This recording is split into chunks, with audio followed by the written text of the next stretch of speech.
মেরে ফেললো বন্ধুরা, মেরে ফেললো চন্দ্রনাথকে।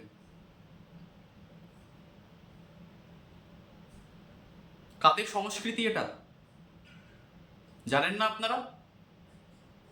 কারা এরকম পলিটিক্সে বিশ্বাস করে আপনারা জানেন না?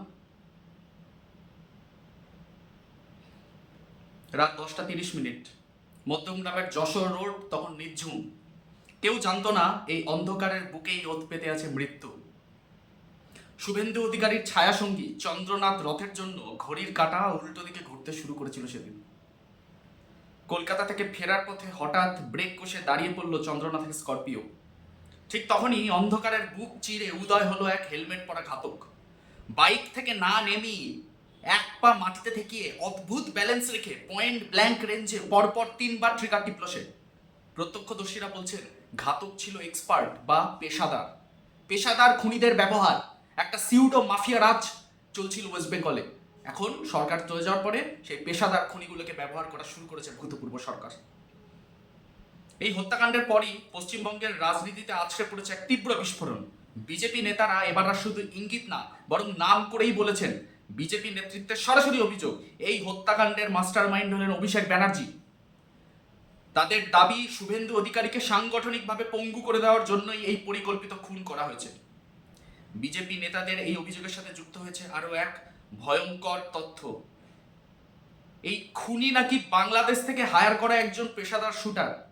শিলিগুড়ির নাম্বার প্লেট লাগানো ভুয়ো গাড়ি ব্যবহার করছিল এই ঘাতক। পশ্চিমবঙ্গের মাফিয়া সাম্রাজ্যের হাত পা আজই ভাড়াটে খুনিদের সাথে মিলে কিন্তু এক হয়ে গেছে।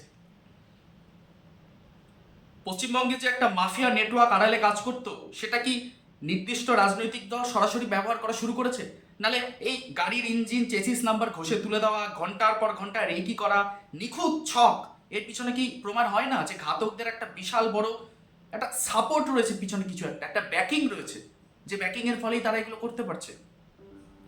হাসপাতালের করিডোরে যখন কান্নার রোল উঠেছে চন্দ্রনাথ, তখন প্রশ্নটা থেকেই যায় যে চন্দ্রনাথের যে গাড়িটা সেটা কেন হঠাৎ ব্রেক কষে দাঁড়িয়ে পড়লো? সামনে থেকে কি কোনো গাড়ি এসে সেই গাড়িটাকে আটকে ছিল?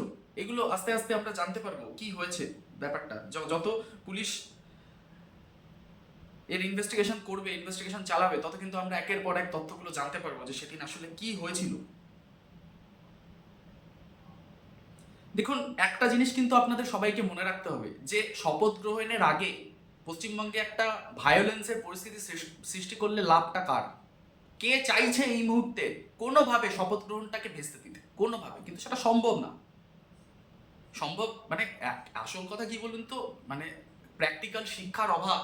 যে দলটার কথা বলছি আপনারা সবাই জানেন কোন দলের বলছি, তাদের মধ্যে কিন্তু প্র্যাকটিক্যাল শিক্ষার অভাব প্রচন্ড। সব গো মূর্খ, সব মানে একদম পড়াশুনো জানে না যেসব পাবলিকগুলো, তারাই কিন্তু এই দলে গিয়ে যোগ দিয়ে দলটা করতো। ঠিক আছে, এবার তারা মনে করছে যে এইভাবে সকালবেলায় দেখেছেন কিনা জানি না, পানিহাটিতে কিন্তু একের পর এক বোমা পড়ে চলছে। হ্যাঁ, সকাল থেকে পানিহাটিতে বোমা পড়ছে। বাইক নিয়ে আসছে তৃণমূল বিজেপির কর্মীরা যাচ্ছিলেন, বাইক নিয়ে এসে, আমি বলবো না আমি কে করছে, আপনারা সবাই জানেন কে করছে এগুলো, দমাদম বোমা ফেলে চলে গেলো। তাহলে কার লাভ? আজকে এই চন্দ্রনাথকে হত্যা করে শুভেন্দুকে প্রশাসনিকভাবে মানে একদম, মানে কি বলবো, আমার মুখে কোনো ভাষা নেই। মানে একদম নিকৃষ্ট কাজ না এটা? একজন পিএ পার্সোনাল অ্যাসিস্ট্যান্ট, সে তার সাথে তার গায়ে রাজনীতির রং তো লেগে নেই, সে অফিসিয়াল কাজকর্মগুলো দেখাশোনা করতো শুভেন্দু অধিকারী, তাকে মেরে ফেলা। এটা কি কি প্রমাণ করতে চাইছে এরা এসব করে? এদের উদ্দেশ্যটাই কিন্তু এখন এটা পশ্চিমবঙ্গে ভায়োলেন্স ছড়ানো। গতবার যখন 2021-এ যখন ক্ষমতায় এসেছিল তৃণমূল, তখন বিজেপি 300 কর্মীকে মেরে দিয়েছিল।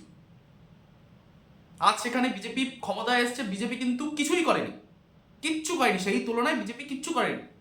আর যেটুকু করেছে, বিজেপির ঝান্ডা গায়ে নিয়ে তৃণমূলেরই যে পুরনো গুন্ডাগুলো, সেগুলোই কিন্তু আবার বিজেপির ঝান্ডা গায়ে নিয়ে চারিদিকে বিশৃঙ্খলা অশান্তি ছড়াচ্ছে। কিন্তু এরকম ভাবে কি চলতে পারে? এরকম এত এই দুষ্কৃতীদের এই রাজত্ব, এইটা কি আমরা এর থেকে কি আমরা মুক্তি পাবো না? যখন তখন যাকে তাকে গুলি করে মেরে দেবে, কথা বলতে দেবে না, কথা বললেই মেরে ফেলবে, কথা বললেই জেলে ভরে দেবে, মিথ্যা কেস দিয়ে দেবে। এই তো চলছিল গত 15 বছর ধরে, এখনো চলেই চললো। এগুলোকে কিন্তু থামাতেই হবে। শপথ গ্রহণ এর আগে প্রশাসনিক ক্ষমতাটা তো এখন বিজেপির হাতে হস্তান্তর হয়নি, এই প্রশাসনিক ক্ষমতাটা বিজেপির হাতে হস্তান্তর হলে আমি আশা করছি যে বাংলার মানুষ এই নিকৃষ্টতম রাজনীতির হাত থেকে মুক্তি পাবে। শেষে একটাই কথা বলবো, শ্রীকৃষ্ণ বলে গেছিলেন গীতাতে, যে যদা যদা হি ধর্মস্য গ্লানির্ভবতি ভারত অভ্যুত্থানম অধর্মস্য তদাত্মানং সৃজাম্যহম পরিত্রাণায় সাধুনাম বিনাশায় চ দুষ্কৃতাম ধর্ম সংস্থাপনার্থায় সম্ভবামি যুগে যুগে। আবার আসবে ধর্মের সংস্থাপনা করার জন্য, আবার কেউ না কেউ আসবেই। এইসব দুষ্কৃতীদের শাস্তি পেতেই হবে, কেউ বাঁচাতে পারবে না। নমস্কার, আমি প্রদীপ্ত, খবর ও কথা চ্যানেলে আজকে ভারাক্রান্ত হৃদয় নিয়ে এসেছি আপনাদের সামনে প্রতিবেদন করতে। খুবই ভারাক্রান্ত হৃদয় নিয়ে এসেছি। রহরা রামকৃষ্ণ মিশনের ছাত্র, এয়ারফোর্সের প্রাক্তন কর্মকর্তা, তাকে এভাবে গুলি করে মেরে দিল, যার কিনা একটা রাজনৈতিক দলের সাথে সরাসরি কোনো সংযোগও ছিল না।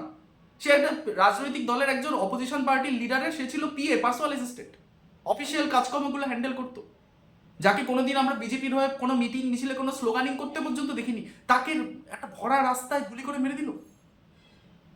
বিচার করবেন আপনারা, যারা এখনো মুখ বন্ধ করে আছেন তারা বিচার করবেন, তারা মুখ খুলুন, বলুন এর এগেনস্টে, এই নোংরামির এগেনস্টে মুখ খুলে কথা বলুন। আর ভয় নেই আপনাদের, আর ভয় পাবেন না। ভয়কে ত্যাগ করুন, বীরের মতো বাঁচুন। নমস্কার।